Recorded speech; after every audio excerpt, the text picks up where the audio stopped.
नमस्कार, हम श्याम सुंदर शशि आई फेर एगो वीडियो लऽ कऽ अपना सबक बीच प्रस्तुत छी। नीक लागे तो लाइक करब, सब्सक्राइब करब आ शेयर सेहो करब। आई बात करब सामा चकेबाक प्रसंग में। कार्तिक शुक्ल पक्षक पंचमी तिथि सँ पूर्णिमा धरि मिथिलांचलक महिला लोकनि सामा चकेबा खेलैत छथि। जेना कि नामे सँ ज्ञात होइत अछि जे ई खेल अछि, मुदा पिछला किछु वर्ष सँ किछु संस्कृतिविद लोकनि भाई बहिनक एहि अद्भुत मनोरम एवं सांस्कृतिक खेल के सामा चकेबा नृत्य कहि विश्लेषण करैत रहला अछि। हमरा एहि विषय पर किछु नहि कहबाक अछि।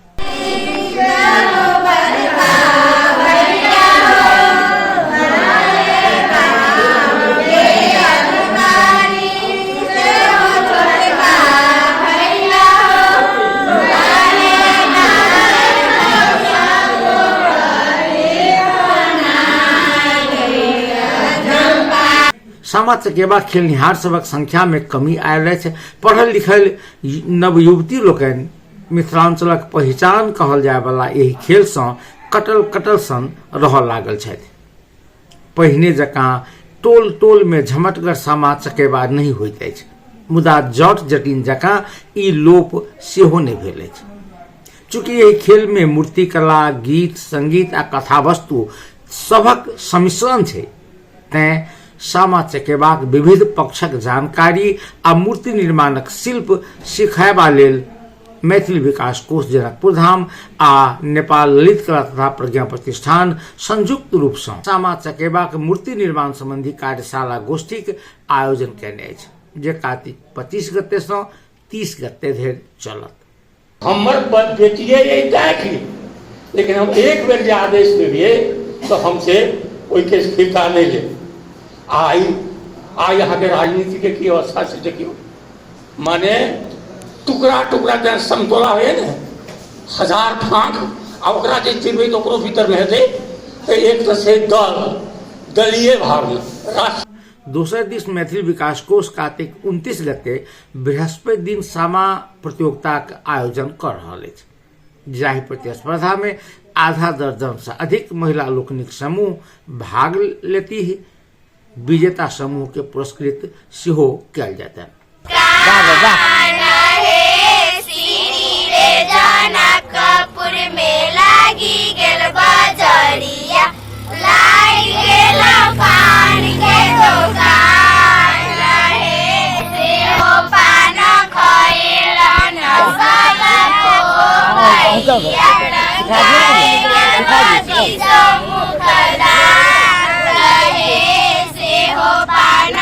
सामा चकेबा कथावस्तु महाभारत कालीन मानल जाइ छै। पद्म पुराण में एकर चर्चा भेटैत अछि।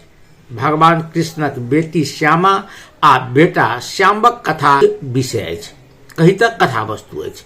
श्यामा माने सामा के तत्कालीन एगोट राजकुमार जकर नाम चक्रवाक रहे, जकरा हम सब चकेबा के रूप में सामा चकेबा में प्रयोग करी छी, तऽ ओ चक्रवाक सँ प्रेम रहे।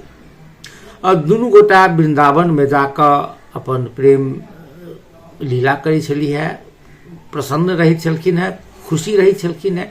मुदा एहिमे एकटा पात्र छै चूरक, जकरा अपना सब चुगला कहै छी, मोछ झड़कबै छी।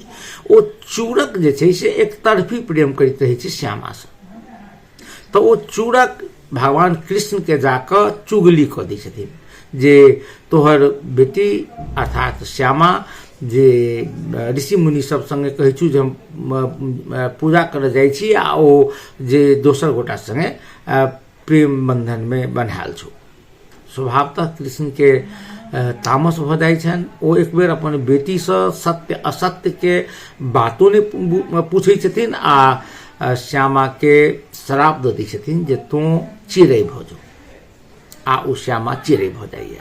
जखन चक्रवाक माने चकेबा के बात के जानकारी होइ छै तऽ ओ ब्रह्मा के तपस्या करै छथि आ तपस्या केलाक बाद ओ कहै छथिन जे हमर प्रेमिका जखन चिड़ै भऽ गेलै तऽ हमरो चिड़ैये बना दिअ।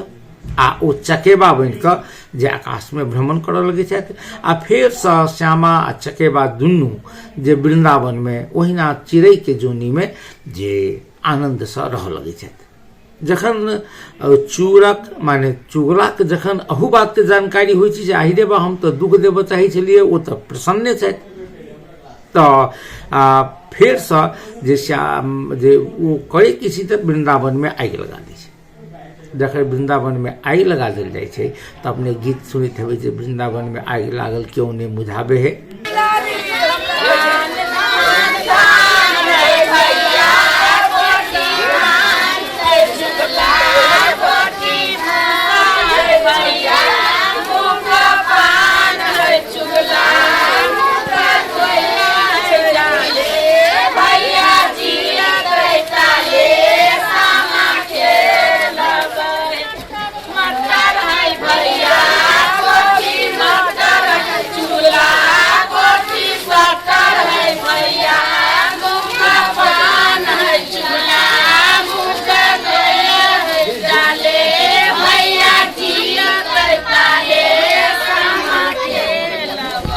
आगि लगा दै छै। आगि लगा देला के बाद जे आगि जखन एकर भाई श्याम के बात के जानकारी होइ छै जे हमर बहिन आ हमर बहिन के प्रेमी दुनू तऽ चिड़ै छलियै, वृंदावन में विचरण कऽ रहल छलै, वृंदावन में आगि लगा देल गेल छै, तऽ किया ने अपना बहिन के आ बहिन के प्रेमी के उद्धार कयल जाय, बचाओल जाय।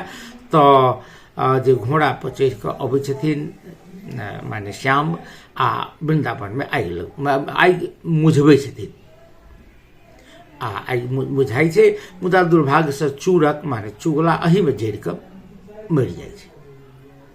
कथा वस्तु समग्र में इएह छै आ एकटा कथा वस्तु के स्वरूप धारण करै छै। खास कऽ श्यामा के जखन बननाइ शुरू होइ छै सामा चकेबा तऽ देखबै जे महिला लोकनि सोहर गबै छथिन। बीच में टोल टोल से महिला लोकनि अबै छथिन, एकठाम जमा होइ छथिन आ एहिठाम आबि कऽ एक आपस में कौतूल माने हंसी मजाक करै छथिन, गीत गबै छथिन, आ से कि सब रंग के गीत। आ अंत में जे चुगला के गारि पढ़ल जाइ छै, मोछ झड़काओल जाइ छै आ अपना भाई के जे हर्ष बधाई कयल जाइ छै जे बहिन के रक्षा केलकै।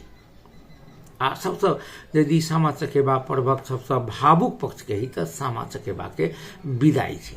माने बेटिए जकाँ सामा के जे विदाई कयल जाइ छनि, हुनकर खोइछ भरल जाइ छनि, माने खोइछ भरल जाइ छनि, हुनका सब चीज जे अनाज लत्ता कपड़ा आदि इत्यादि सबटा माइटे के जे विभिन्न किस्म के जे वस्तु बनाओल जाइ छै, जेना अपना सब कोई अखन संदूक में वा केओ ट्रंक में दै छियै, केओ किछु दै छै, सबटा माटि के बनाओल जाइ छै। ओहि सब में चाउर दालि से लऽ कऽ सब सामान देल जाइ छै आ अंत में जाकर हुनका जे जोतल हवा खेत पर जाकर भसाओल जाइ छै। एकटा बहुत अपूर्व दर्शन छै एहि खेल में। ओ दर्शन की छै जे चूंकि चिड़ै के पूजा होइ छै, सामा चकेबा के जे पूजा छै जे चिड़ै जोनी में पूजा होइ छै, मगर जखन जे दिन भसान होइ छै ताहि दिन ओहि चिड़ै जोनी के सामा चकेबा के संबंधित महिला लोकनिक भाई वा भैया द्वारा ठेहुन पर राखि कऽ फोड़ल जाइ छै। आ ठेहुन पर राखि कऽ फोड़बाक अर्थ छै जे सामा चकेबा जे चिड़ै जोनी में छलै ओ आब मानव जोनी में आबि गेलै। एकटा बहुत पैघ दर्शन छै आ भाई आ बहिन के बीच के स्नेह के सेहो ई बहुत सुंदर अभिव्यक्ति दै छै। तऽ अखन गाम गाम सामा चकेबा खेलल जा रहल अछि आ सबसे महत्वपूर्ण बात जे पहिल बेर सामा चकेबा में प्रयोग हुआ वाला, ओहि खेल में प्रयोग हुआ वाला विभिन्न पात्र सबके मूर्ति बनेबाक जे सीप स्किल सेहो सिखाओल जा रहल छै, जाहिमे करीब करीब 42 गोट महिला पुरुष सहभागी छै। 37 गोट महिला माने ओहिमे 14 वर्ष से लऽ कऽ 50 वर्ष उम्र समूह के छथिन आ 4 गोट पुरुष, जाहिमे सीखऽ लेल झापा से काठमांडू से जे पारखी लोकनि महिला सब आयल छथिन। तो अखन 29 गते माने बृहस्पति दिन सामा चकेबा खेल प्रतियोगिता भऽ रहल छै।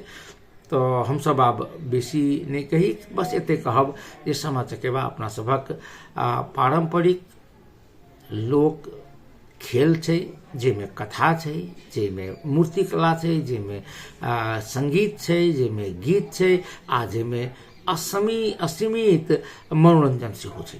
ई अखन चलि रहल अछि, पूर्णिमा धरि चलत।